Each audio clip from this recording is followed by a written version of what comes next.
It's spring 1942. Fighting desperately to defend Britain from the Nazis, British pilots are joined in the struggle by Poles, Czechs, French and others. This is Czech Peter Stryjhavka, preparing for another sortie in his Spitfire 5B. These remarkable young men came from all over the world to fly Spitfires and fight with Britain. It's hard now to conceive of their daring, determination and sheer bravery. I've been telling their stories. I know I can't do them justice, but for now, two things stand out. First, how they came from such varied places and backgrounds, but melded into such a tightly knit band of brothers to fight the cause together. And second, the cold, hard fact that very few of them went home. They were killed. My name's David Daniels, and for many years I've been passionate about wartime aviation and those incredible young men that flew those aircraft. Their stories, often forgotten, and the aircraft themselves, such as the incomparable Supermarine Spitfire. AD 377 was ordered as a Mark II and completed as a Mark V in the Shadow factory at Castle Bromwich, where Jaguar cars are built today. She was assigned to 19 Squadron based at RAF Ludham in Norfolk. 19 Squadron were tasked with guarding the East Coast. They flew fighter interceptions, they flew shipping patrols, they flew armed reconnaissance, dinghy searches, strafing E-boats. It was incredibly difficult and dangerous flying, and they flew intensively throughout 41-42. AD 377 was issued to 19 Squadron in November 1941 and was flown by a number of pilots, but became the favoured mount of Peter Stryjhavka. And he flew her on over 70 occasions, including over 40 ops. And throughout that winter, she flew almost continually. 19 Squadron were a mixed bunch of pilots. They came from all over the world. And among those pilots was another Czech, Rudolf Borovic.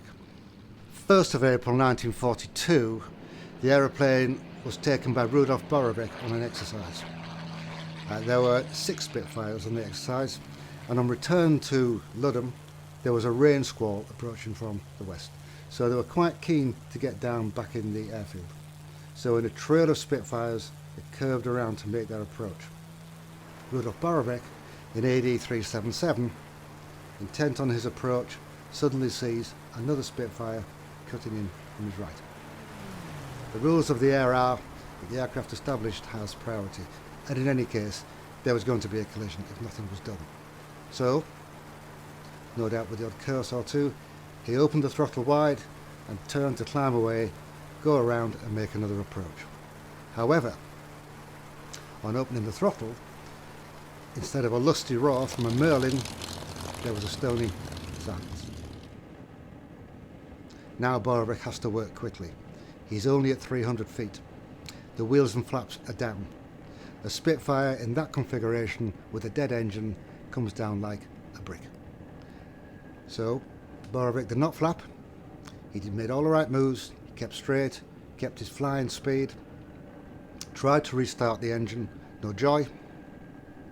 By now he'd be very low. He would have time to get rid of the hood, tighten his straps, and await his arrival on terra firma. That this turned out to be a Norfolk Broad was no doubt a surprise, but it was better than trying to stretch his glide, for example, or turn back to the airfield and spin in. But his problems were not over yet. The impact was very severe, and it tore the left wing off and broke the fuselage just behind the cockpit.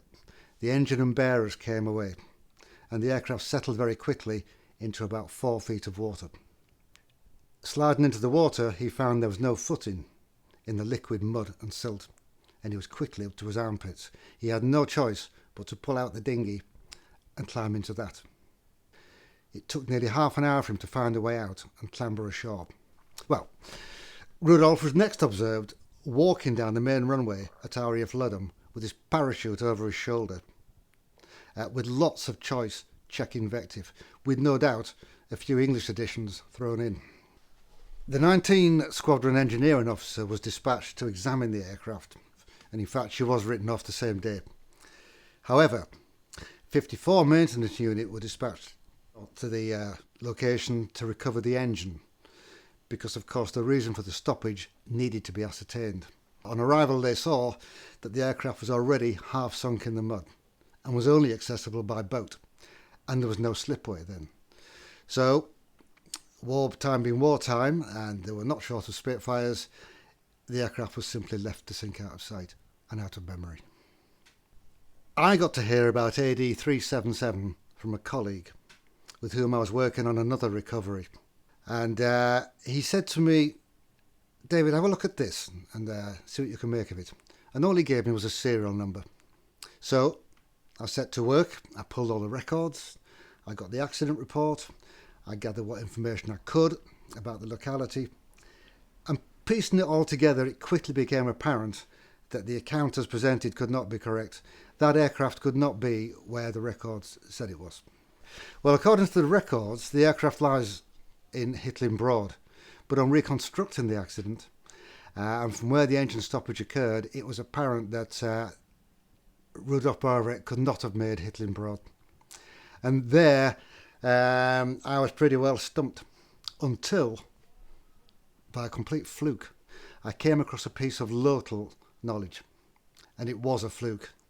But that gave me the indication of where the aircraft was, and as soon as I had that, all the pieces fell into place. I am confident I know where AD 377 lies in her watery tomb. I've visited the spot, I've matched up the photographs, I've matched up the circumstances. I am certain I know where the aeroplane is. The owners of the land are very keen to see the aircraft raised. The MOD have said they are prepared to issue a licence if all the conditions are met in terms of environmental damage. Before I can gather all this information together, I require a full archaeological survey. The purpose of this appeal is to raise funds for that survey, and a full archaeological survey does not come cheap. I've been quoted approximately £5,500, but without it, the project cannot proceed, because we need the necessary information about exactly where the aircraft is, exactly how far down she is, and what it will take to get her out. On completion of a successful survey, we can then move to the next stage, which will be actually raising AD 377. But that is a long way down the road, and there are a lot of hoops to jump through. AD 377 is a very fine example of her breed.